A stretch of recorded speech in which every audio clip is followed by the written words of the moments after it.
ఇట్లా రకరకాలుగా దశాబ్దాలు చూసే కొద్దికి మనకు క్యాపిటల్ అనేది సరిగా లేకుండా చాలా ఇబ్బంది పడుతున్నాం. అలాంటిది చంద్రబాబు నాయుడు గారు రాష్ట్ర విభజన తర్వాత అంతా అసెంబ్లీలో గాని, బయట విశ్లేషకులతో అంతా చర్చించి అమరావతి అనువుగా ఉండాలి రాష్ట్రానికి అని చెప్పి అమరావతిని ఏదైతే నిర్ణయించి అసెంబ్లీలో దానిపైన అనేక చర్చలు జరిగాయి. ఆ రోజు ప్రతిపక్షంలో ఉన్న జగన్మోహన్ రెడ్డి గారు కూడా అనేక ప్రశ్నలు వేశాడు.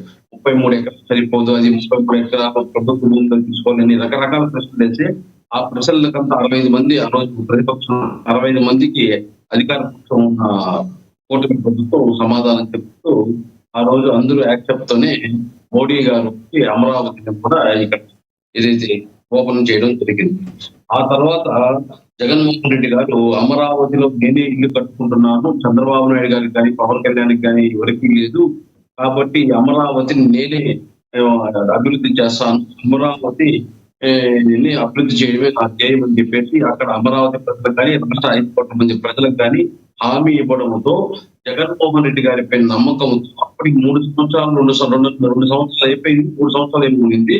ఆ 3 సంవత్సరాలు అసెంబ్లీ సెక్రటరియట్ హైకోర్టు ఇట్లా కూటమి ప్రభుత్వం పెడితే ఇదంతా తాత్కాలికం చేశారు, మేము వస్తే పర్మనెంట్ చేస్తాం వీటన్నింటినీ, ఇవన్నీ తాత్కాలిక భవనాలు అని చెప్పేసి కూడా మాట్లాడి అధికారంలోకి వచ్చిన తర్వాత ఆ అమరావతిని 3 రాజధానులుగా మార్చడము, ఏదైతే విశాఖపట్నం అమరావతిని ఏదైతే సాధన రాజధానిగా, విశాఖపట్నాన్ని కార్యనిర్వాహక రాజధానిని, కర్నూలు న్యాయ రాజధాని అని చెప్పేసి ఒక క్రియేట్ చేశాడు.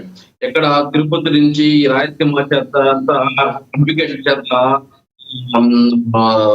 ధర్నాలు చేయించడము, దీక్షలు చేయించడము ఇప్పుడెక్కడ మరి చేయడం లేదే.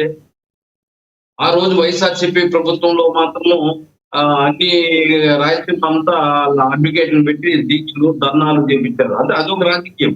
విశాఖపట్నంలో మాకు రాజధాని కావాలి అని చెప్పి శాసన ఏదైతే కార్యనిర్వాహక రాజధాని కావాలని చెప్పి అక్కడ నిరసన కార్యక్రమాలు అన్ని చేపించి లాస్ట్ కి 3 రాజధానులు కనీసం ఒక్క రాజధానికి కూడా అభివృద్ధి చేయకుండా మేము విశాఖపట్నానికి 23లో పోతాము, 24లో పోతాము, 25లో పోతామని చెప్పి చెప్పుకుంటూ విశాఖపట్నం పోలేదు, కర్నూలుకి రాజధాని న్యాయ రాజధానికి రాలేదు, అడ్వకేట్ హైకోర్టు పోలేదు, ఏమీ పోలేదు.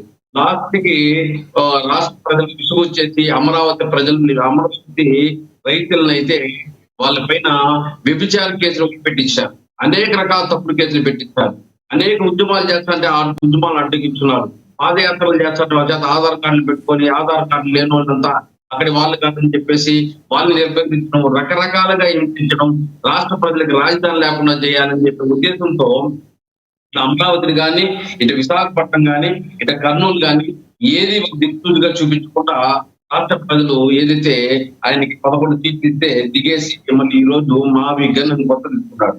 అంటే ఆయన ఏ రోజు చెప్పినట్టు తుక్లక్ పాలన అన్నట్టు ఆయన అమరావతి అంటే అందరూ అమరావతి అనాలి, ఆయన 3 రాజధానులు అంటే అందరూ 3 రాజధానులు అనాలి, ఆయన ఈ రోజు మావిగన్ అంటే అందరూ మావిగన్ అనాలి. జనాలు నమ్మిపోతున్నారు.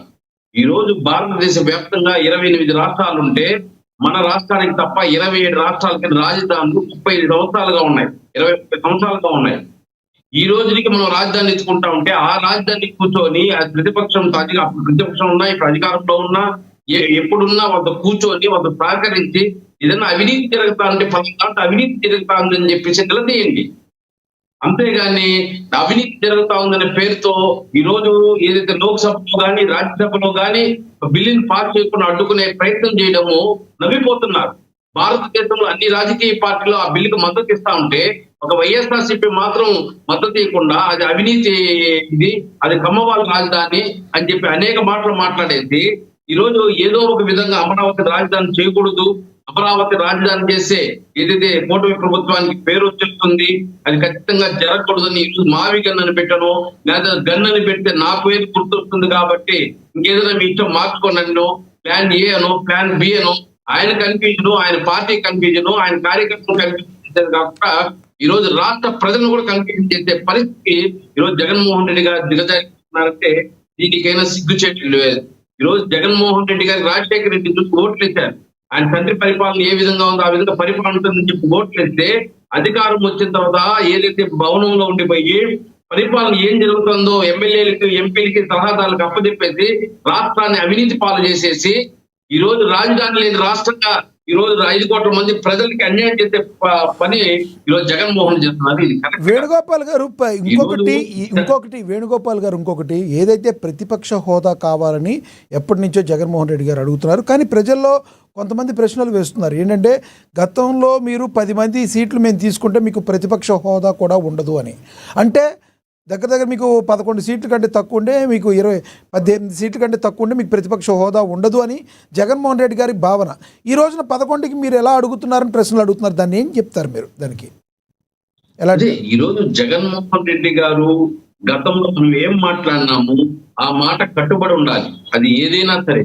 ఆ రోజు ఏదైతే 23 సీట్లు చంద్రబాబు నాయుడు తెలియజేస్తుందా ఉంటే నేను 10 మందిని లాక్కునిస్తే నీకు ఆ ప్రతిపక్ష హోదా కూడా ఉండదన్న వ్యక్తి ఈ రోజు అదే పార్టీ నాకు ప్రతిపక్ష హోదా కల్పించడం లేదని చెప్పి కొట్లాడడం ఆశ్చర్యంగా ఉంది. ఏదైతే నువ్వు వాళ్ళని విమర్శించావో అదే నువ్వు ఈ రోజు కోరుకుంటూ వాళ్ళ దేహాన్ని అడుక్కుంటూ ఈ రోజు ఒకడైతే ఇప్పుడు ఒక్క ఎమ్మెల్యే ఉన్నా కూడా నువ్వు అసెంబ్లీకి పోయి క్వశ్చన్ చేసి వాళ్ళని చొక్కాయి పట్టుకొని నిలదీస్తే ఈ రోజు పార్లమెంట్ లో చూస్తున్నాం. ఒక అతన్ని ఏదైతే కేజ్రీవాల్ పార్టీకి సంబంధించిన వ్యక్తిని ఈ రోజు సామాన్య ప్రజల గురించి ఒక మొబైల్స్, ఒక ఇంటర్నెట్ గురించి కానీ, ఒక ఎయిర్పోర్ట్ విషయంలో కానీ సమస్యలు ఏ విధంగా అడుగుతున్నాడు? ఈ రోజు ఆయన సోషల్ మీడియా ఏ విధంగా ట్రోల్ అవుతున్నాడు? నువ్వు ఒక్కడైనా 11 మందే కూడా అవుతున్నారు. నువ్వు ఒక్కడైనా కూడా పోయి ఆ 10 మంది రాకపోయినా నువ్వు ఒక్కడే పోయి ఈ రోజు నువ్వే తీసుకో ప్రతిపక్ష పాత్ర. వాళ్ళు ఇచ్చేది నువ్వే తీసుకో, ప్రశ్నిస్తే నీకే ఆ పాత్ర వస్తుంది కదా. సరైన ప్రశ్న ఆ రోజు రాజధాని గురించి ఒక స్టాండ్. అదే విధంగా ఆ రోజు ఏమన్నాడు? రాష్ట్ర విభజన అయినప్పుడు మాకు రాష్ట్రానికి హోదా కావాలన్నాడు. హోదా గురించి రాష్ట్రం ఏది ప్రభుత్వం వచ్చిన తర్వాత ఒక్క రోజున కేంద్ర ప్రభుత్వాన్ని ప్రశ్నించాడా? కేంద్ర ప్రభుత్వాన్ని నిలదీశాడా? ఇక హోదా విషయం గురించి ఇక అన్ని రాజకీయ పార్టీలు రైట్ తీసుకున్నాయి. ఏదైనా ప్రజల్లో కూడా లేదు కదా సార్. దాని గురించి జగన్మోహన్ రెడ్డి గారే కాదుగా, చంద్రబాబు నాయుడు గారు కూడా ఆ విషయంలో అనేక యూటర్న్లు తీసుకున్నారు. దానిలో చంద్రబాబు నాయుడు గారు ముందే చెప్పేశారు కదా. చంద్రబాబు నాయుడు గారు ఇది జరగని పని, మనం డెవలప్ చేసుకోవాలి కానీ హోదా పైన కట్టుబడి ఉంటే ఖచ్చితంగా